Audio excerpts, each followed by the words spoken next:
రెండు తెలుగు రాష్ట్రాల్లో పెద్ద మొత్తంలో బిఎస్ఎఫ్ లార్వా సాగు చేస్తున్న ఫామ్ లో అయితే మనం ఉన్నామండి. జైరామ్ ఫార్మ్స్ అనే పేరుతో సంపత్ గారు అయితే ఈ ఫామ్ ని నిర్వహిస్తున్నారని చెప్తున్నారు. ఇక్కడ నుంచి బిఎస్ఎఫ్ లార్వాని 2-3 రాష్ట్రాలకు కూడా రైతు వారికి అందజేస్తారని చెప్తున్నారు. అదే సార్, నమస్తే సార్. నమస్తే అండి. సార్ మీరు బిఎస్ఎఫ్ లార్వాని రైతు వారిగా మీరు ఎన్ని విధాలుగా అందజేస్తారు? 3 విధాలుగా ఇస్తున్నామండి. ఒకటేమో ఎగ్ అండి, ఇంకోటేమో లైవ్ లార్వా, ఇంకోటేమో డ్రై లార్వా. సార్, ఈ బిఎస్ఎఫ్ లార్వాని మనం ఎన్ని విధాలుగా ఈ లైఫ్ స్టాక్స్ మిషన్స్ లో యూజ్ చేసుకోవచ్చు? ఎగ్జాంపుల్ మనకి కోల్డ్ ఫామ్ ఉంది, గొర్రెల ఫామ్ ఉంది, ఆక్వా ఫీల్డ్ ఉంది, పందుల ఫామ్ ఉంది, అలా రకరకాల ఫార్మ్స్ ఉన్నాయి కదా. ఇవన్నిట్లో ఇది వాడుకుంటాం సాధ్యమేనా? యాక్చువల్లీ బిఎస్ఎఫ్ లార్వా అనేది మనం లైవ్ గా అయితేనేమో అండి పోల్ట్రీకి వాడవచ్చు. అవి బాయిలర్ కావచ్చు, నాటుకోళ్ళు కావచ్చు, సొనాలి కావచ్చు, కడక్నాథ్ కావచ్చు, వీటికి లైవ్ గా వాడవచ్చు. పిగ్ ఫామ్ ఉంది, దీన్ని కూడా లైవ్ గా వాడచ్చు, ఏ ప్రాబ్లం లేదు. ఆక్వా కల్చర్ ఉంది, ఎస్పెషల్లీ కొర్రమేను, రవ్వలు, బొచ్చలు, పండుగప్పలు కూడా లైవ్ గా వాడచ్చు. ఈ లైవ్ గా ఈ 3 విధాలకి వాడచ్చు. సంపత్ గారు, ఇప్పుడు ఈ మధ్యకాలంలో సోనాలి ఫార్మ్స్ కానీ, లేదంటే సోనాలి కోల్డ్ ఫార్మ్స్ కానీ, నాటుకోల్డ్ ఫార్మ్స్ కానీ, ఎగ్స్ ఫార్మ్స్ కానీ, లేయర్స్ కానీ చాలా విపరీతంగా పెరుగుతున్నాయి కదా సార్? అవునండి. వీటిలో ఎక్కువగా మనకి మెయిన్ గా వచ్చేది మెయింటెనెన్స్ కూడా ఫీడ్ ఖర్చు ఎక్కువ వస్తుంది. ఇలాంటి ఫీడ్ ఖర్చుని ఈ కేటగిరీలో మనం ఏ విధంగా తగ్గించుకోవచ్చు అండి, ఈ మన బిఎస్ఎఫ్ లార్వా బేస్ చేసుకొని? ఇప్పుడు నేను కంపెనీ పేరు చెప్పాలనుకోవట్లేదు. మీరు ఏ కంపెనీ చూసుకున్నా, ఏ ఫీడ్ చూసుకున్నా minimum to minimum 29 to 30 rupees ఉంది per KG. Minimum to minimum. కొన్ని కంపెనీలు 35 రూపీస్ కూడా ఉంది. దాంట్లో ప్రోటీన్ పర్సెంటేజ్ వచ్చి 22%, 23% చెప్తున్నారు. సో ఇప్పుడు నేను బిఎస్ఎఫ్ లార్వాని మనం ఫార్మర్స్ కానీ అండ్ షెడ్ వాళ్ళు కానీ సొంతంగా కల్చర్ చేసుకుంటే ఒక 15 రూపాయలలో బిఎస్ఎఫ్ లార్వా అనేది కిలో వచ్చేస్తుంది. మీకు దీంట్లో ప్రోటీన్ పర్సెంటేజ్ కూడా అప్రాక్సిమేట్లీ ఒక 40-45% ప్రోటీన్ ఉంటుంది. 50% వరకు అప్రాక్సిమేట్లీ 45 చెప్పండి, 45 అనుకోండి. మీకు దీంట్లో ఫ్యాట్ కూడా అప్ టు 25 to 27% ఫ్యాట్ ఉంటుంది. సో మీకు దీంట్లో జరిగేది ఏంటంటే, మీకు అక్కడ ఫీడ్ ప్రైస్ ఎక్కువ పెడుతున్నారు, ప్రోటీన్ అండ్ ఫ్యాట్ కంటెంట్ తక్కువ ఉంటుంది. ఇంకోటి దీంట్లో మీరు ప్రైస్ తక్కువ పడుతుంది, ప్రోటీన్ అండ్ ఫ్యాట్ కంటెంట్ కూడా ఎక్కువ ఉంటుంది. సో మీకు ఆటోమేటిక్ గా జరిగేది ఏంటంటే, మీకు గ్రోత్ కూడా అప్రాక్సిమేట్లీ ఒక 15 to 25% ఫాస్ట్ గా ఉంటుంది. మీకు 90 days వచ్చే క్రాప్ ఇక్కడ 75 days లో కంప్లీట్ అవుతుంది.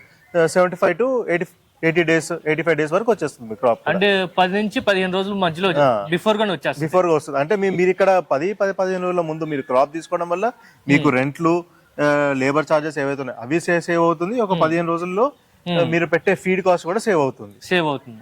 కానీ మీరు ఎగ్స్ కూడా ఇస్తా అని చెప్తున్నారు కదా? అవునండి. మీరు ఎగ్స్ అయితే ఎంతెంత క్వాంటిటీలో ఇస్తున్నారు? 50 grams నుండి స్టార్ట్ అండి ఎగ్స్ ఇవ్వడం. మేము 50 grams 50 గ్రాముల నుండి 50, 100, 150, 200 ఇలా 50తో ఎంతైనా ఇస్తాం. 50 గ్రాముల పైన ఎంతైనా ఇస్తామండి. ఇప్పుడు ఎగ్జాంపుల్ ఒక 100 grams తీసుకున్నాం సార్, మనకి 100 grams ఎగ్స్ నుంచి ఎన్ని కేజీల లార్వా రెడీ చేసుకోవచ్చు? 200 నుండి 230-40 కేజీల వరకు లైవ్ 200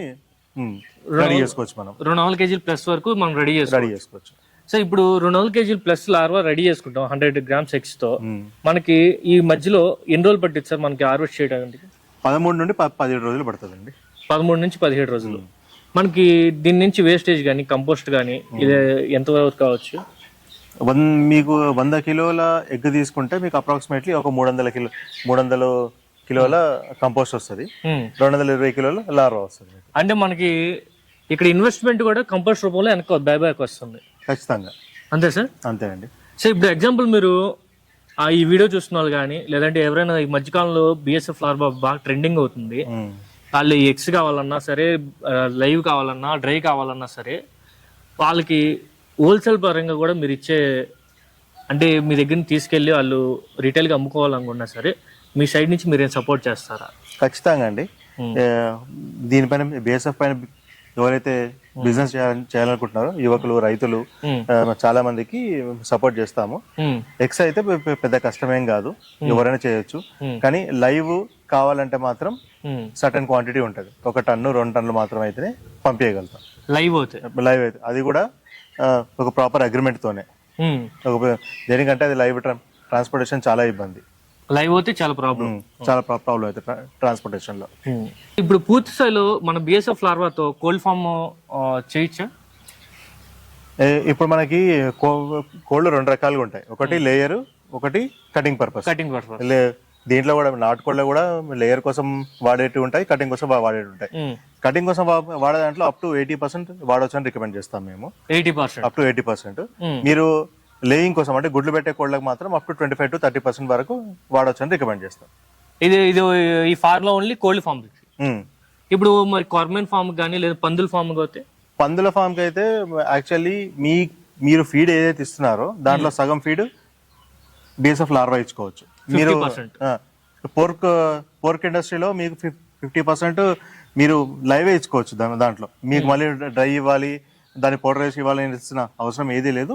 డ్రైవ్ ఇస్తే మీరు 1 కిలో గనక బిఎస్ఎఫ్ లార్వా ఇస్తే మీకు అప్రాక్సిమేట్లీ 450 grams ప్రోటీన్ మీకు యానిమల్ కి అందినట్టే. సో ఇప్పుడు కొరమిన ఫామ్ లో కూడా సేమ్ అంతే అండి. మీకు కావాల్సిన దాంట్లో అప్ టు 60% వరకు కూడా మన బిఎస్ఎఫ్ లార్వా ఇచ్చుకోవచ్చు. ఎందుకంటే కొరమీన్ ఇంకోటి ఏంటంటే అది వేటాడి తినే చేప. మన లార్వా అనేది నీళ్ళ పైన తేలాడుతూ కదులుతూ ఉంటది.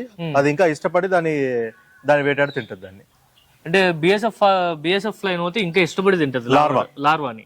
ఇష్టపడి తింటది. అది వాటర్ లో 4-5 గంటల వరకు తేలుతూనే ఉంటది. ఒకవేళ చేప తినకపోయి, చేప అంతసేపు వదిలేదు, ఒకవేళ చేప వదిలేసినా గానీ పైన తేలుతూనే ఉంటది. అది వచ్చి వేటాడి తినేస్తుంది. కొరమీన్ ఒకటి, పండుగప్ప ఒకటి, మన బొచ్చలు ఒకటి, రాగులు ఒకటి, ఈ చేపలన్నీ. అంటే ఇప్పుడు ఆక్వాఫీల్డ్ లో కూడా ఆక్వాఫీల్డ్ లో కూడా వాడొచ్చు. ఇప్పుడు మనం చేసిన ప్రాసెస్ వచ్చి బిఎస్ఎఫ్ లార్వా ఎగ్ ని హ్యాచింగ్ చేస్తున్న ప్రాసెస్. ఈ ప్రాసెస్ ఎలా చేయాలో 2 విధాలుగా చూపిస్తున్నాను నేను మీకు. నా ఎడమవైపు కనిపిస్తుంది తౌడు, నా కుడివైపు కనిపిస్తుంది పోల్ట్రీ ఫీడ్. ఇది కాకుండా మీరు ఇంకా తౌడు, గోధుమ పిండి వాడుకోవచ్చు. లేదనుకుంటే గోధుమ పిండి, మైదా పిండి 2 కలుపుకొని వాడచ్చు. రకరకాలుగా ఎన్నో విధాలుగా వాడచ్చు. ఇప్పుడు రైతులు అందరూ తెలియకుండా తప్పులు చేసేది ఈ హ్యాచింగ్ దగ్గరే. కొంతమంది గట్టిగా పెడతారు, కొంతమంది లూజ్గా పెడతారు. సో ఈ ప్రాసెస్ ఏంటంటే చూపిస్తాను చూడండి.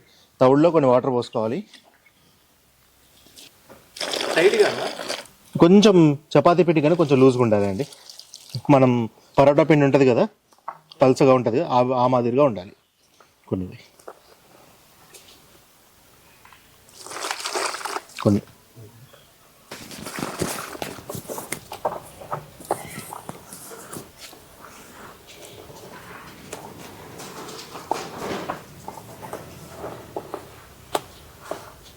ఇప్పటివరకు మనం తౌడు కలుపుకున్నాం కదండి. తౌడు కలుపుకున్న తర్వాత జాలీలు ఇట్లా పెట్టుకోవాలి ఉల్టా, ఈ విధంగా ఇలా రివర్స్ గా పెట్టుకోవాలి. పిండి జాలీలు ఇవి ఏవైనా సరే, స్టీల్ అయినా ప్లాస్టిక్ అయినా ఏవైనా పర్లేదు. జాలీలు పెట్టుకున్న తర్వాత ఈ ఎగ్, ఇది మేము ఇచ్చే ఎగ్, ఈ విధంగా ప్యాక్ చేసి ఇస్తాం మీకు. ఎగ్ కంప్లీట్ గా ఈ విధంగా ఇస్తారు మాకు. బాక్స్ పైన గాలాడడానికి పైన కట్ చేసి ఉంటది. ఒకవేళ బాక్స్ అటు ఇటు అయినా కానీ ఎగ్ బయట పడిపోకుండా బట్ట లోపల పీచు, మళ్ళీ పీచు. ఈ పీచు ఎందుకంటే ఒకవేళ ఎగ్ అటు ఇటు జరగకుండా ఉండడానికి. కోకో పీస్, కోకో పెట్టండి. ఇది